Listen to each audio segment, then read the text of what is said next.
Bob Dylan was in the news for winning a Nobel Prize for literature. And the man who established these awards is kind of an interesting story. His name is Alfred Nobel.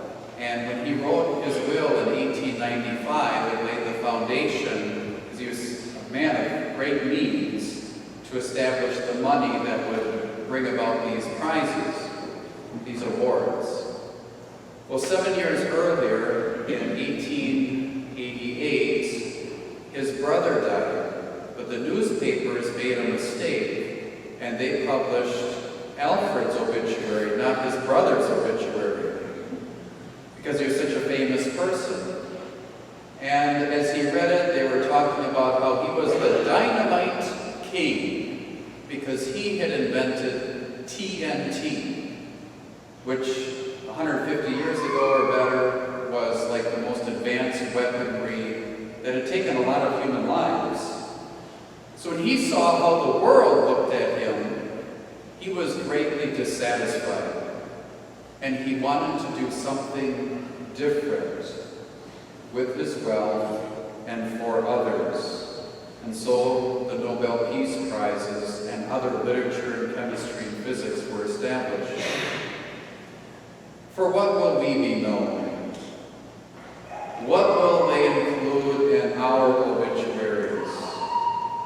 Will we be described as a loyal spouse, a loving parent, devoted children, a person of prayer, someone with a warm smile and a helping hand? Or if truth could be told, would they say, spent too much time working, more concerned about his own projects rather than his kids' projects?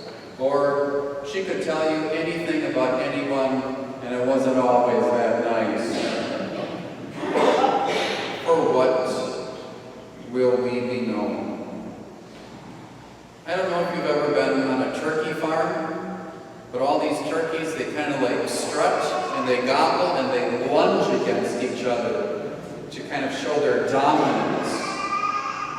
And in some way, a good piece of humanity are like turkeys. We strut, and we gobble, and we lunge at each other.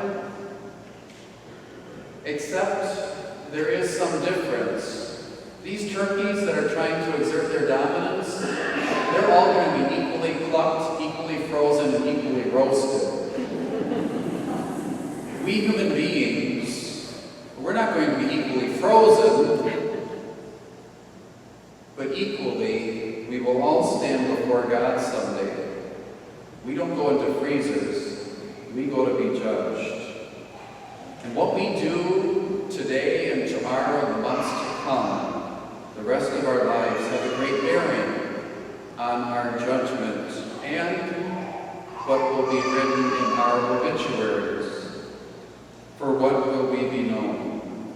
You know, most obituaries, we kind of just look at what other people put. It always begins with the death notice and ends with the funeral arrangements.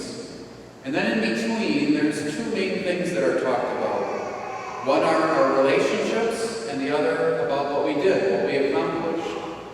And some obituaries will say things like, after graduating from school, worked the farm for 30 years, established a plumbing business, 7 years ago began wintering in New Mexico, many hobbies, blah, blah, blah, fan of this sport or whatever, you know, and love fishing. Oh, and by the way, had a son and 3 daughters. The relationships. Relationships matter more than jobs, more than hobbies, more than accomplishments. And these are the things that God is much more interested in. Were we children of God? How were we in our marriages, in our family lives, in our neighborhoods, in our communities? For what will we be known? The first reading today from 2 Maccabees tells this beautiful story about relationships. It actually is like a rated R version, so if you want to go into 2 Maccabees chapter 7, you can they kind of bring it down to PG-13 for us in church.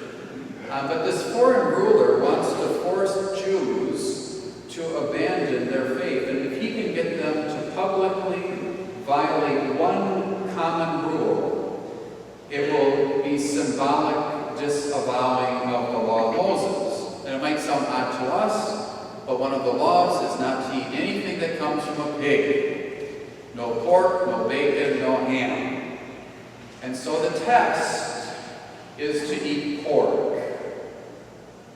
And there's a story of a mother with her 7 sons. And the first one will not eat the pork. And the mother is encouraging them not to eat the pork. Stay faithful to the covenant.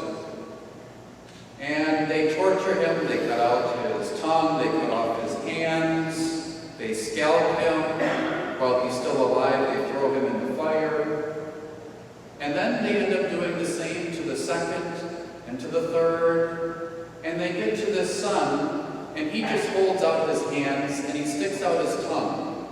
Not like to insult them, because he sees what happened to the oldest. All right, you're going to cut off my tongue. Here it is. You're going to cut off my hands. Here they are. And he says, God is the one that gave these to me. They really aren't mine. And I believe in the resurrection of the body, that God will give them back to me again if I remain faithful. Take them. And the same thing happens, the 5th, the 6th, and then it gets to the youngest son. And the mother is speaking in Hebrew, and these torturers, this king doesn't understand the Hebrew language. And for the youngest one, rather than threats, he says, I will give you gifts. And he goes to the mother and says, please, this is your last son. Tell him just to eat pork, one bite. And she starts speaking in their ancestral Hebrew, and he doesn't know what the mother is saying, but it's translated in chapter 7. And she says, in essence, I believe that all 6 of your older brothers I will receive again in the resurrection the last day. I want you to be with all of us. Please do not eat the pork.